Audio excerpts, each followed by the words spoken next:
Okay, let's move to chapter 6 where we talk about the role of corporate secretary.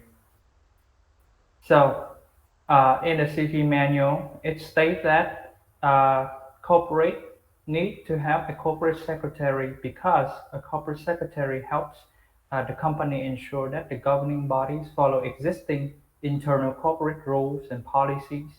Uh, the secretary also assists in establishing and maintaining clear communication between the various governing bodies of the company. The Secretary ensures that the governing bodies adhere to all relevant regulatory requirements and advise directors and senior executives on regulatory requirements, listing rules and legislation related to corporate governance. Also, the Secretary identifies gaps in corporate governance matters and proposes ways to address such weaknesses. Um, So according to the law, particularly the Circular 116 version 2020, Article 7, Clause 5, the corporate secretary has some of the following rights and obligations. When necessary, the board of directors may assign a company secretary who has the following rights and obligations. First, assist in accompanying the GMS, take minutes of meetings. Second, assist members of the board of directors in performance of their rights and obligations. Third, assist the board of directors in applications and implementation of company administration rules. And fourth, assist the company in development of relationship with shareholders, protection of their lawful rights and interests, provision and disclosure of information, and completion of administrative procedures. And lastly, other rights and obligations prescribed by the company charter. And this is depend on which type of company. However, let's check the reality. In Vietnam, some important functions of the corporate secretary have not been covered. For example, such as developing corporate governance policies and practices of the company, providing legal and organizational support to the board of directors, or assisting in resolving corporate conflicts. Also in Vietnam, a background in laws for a corporate secretary has not been made as a requirement. So this is one of the drawbacks. However, let's look at the qualifications of a corporate secretary.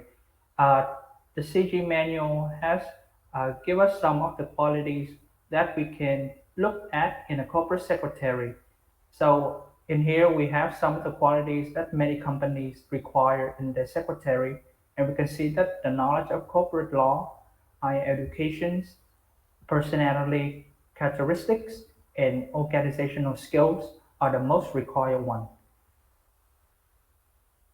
And let's move to the next part where we talk about the independence of the corporate secretary. Coming to the independence of the corporate secretary to act in the interest of the company and its shareholder at all times, the corporate secretary must be shielded from undue influence from management and other parties. Thus, the corporate secretary should be accountable to and controlled by the board of directors. He or she may not concurrently work for the auditing company which currently audit the company and should not be an affiliated person of the company and its official. The corporate secretary should devote sufficient time to his or her responsibility and duties. Therefore, the company with a large number of shareholders, a large board of directors should prohibit the corporate secretary from concurrently holding other positions within the company or other legal entities. In smaller companies, the legal counsel or person holding a similar position may carry out the duties of the corporate secretary if there are no adverse effect on efficiency and quality of performing the duties. According to the Circular 121, Article 33, Company Secretary, to support effective corporate governance, the Board of Directors must appoint at least one person to act as a company secretary. The company secretary must be a person with legal knowledge and the company secretary must not concurrently work for an audit firm that is auditing the company financial statement. Next slide, please. Coming to the, the fourth part, the role of the corporate secretary. About the appointment of the corporate secretary, the company internal regulation are better suited to regulate this issue in detail. The corporate secretary is decided by an appointment, and the corporate governance regulation delegate the authority to appoint a corporate secretary to the board of directors. The board of directors should define the term and condition of the employment contract and specifically address the issue of remuneration and termination.